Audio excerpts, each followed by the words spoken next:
اچھے لوگوں کی مثال موم بتی کی جیسی ہوتی ہے جو خود تکلیف اٹھا کر دوسروں کو روشنی مہیا کرتی ہیں۔ دوست چہرہ دیکھ کر نہیں بلکہ اخلاق اور چاہت دیکھ کر بناؤ، کیونکہ اگر سفید رنگ میں وفا ہوتی تو نمک بھی زخموں کی دوا ہوتی۔ پیچھے مڑ کر مت دیکھو، کوئی نہیں جانتا کہ دنیا کیسے شروع ہوئی۔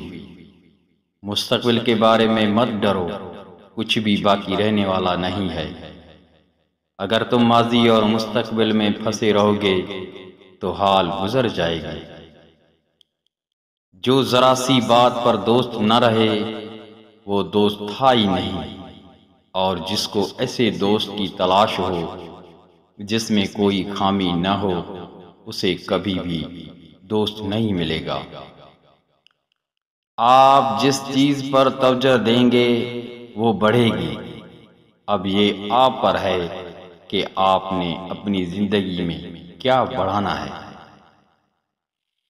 بجلی اور روشنی کا اندازہ لگایا جا سکتا ہے، لیکن لوگوں کی مسکراہٹ کے پیچھے کتنی نفرت ہے یہ کوئی اندازہ بھی نہیں لگا سکتا۔ اپنا فائدہ سوچے بنا سب کے ساتھ اچھا کرو، کیونکہ جو لوگ پھول بیچتے ہیں ان کے ہاتھوں میں خوشبو رہ جاتی ہے۔ جو شخص جتنا مطمئن رہتا ہے وہ شخص اتنا ہی دولت مند ہوتا ہے، کیونکہ اطمینان فطرت کی سب سے بڑی دولت ہے۔ طاقت سے دل کو فتح نہیں کیا جا سکتا، اور جو معاف کرتا ہے وہ انعام کا حقدار ہے۔ جس طرح برائی ہمیں اپنی طرف متوجہ کرتی ہے اسی طرح نیکی بھی ہمیں دعوت دیتی ہے۔ انسان خود کو بیوقوف بننا پسند نہیں کرتا، لیکن دوسروں کے لیے بیوقوف بننے سے خوشی محسوس کرتا ہے۔ اپنی زندگی کے لیے کچھ اصول بنائیں اور ان پر سختی سے عمل کریں۔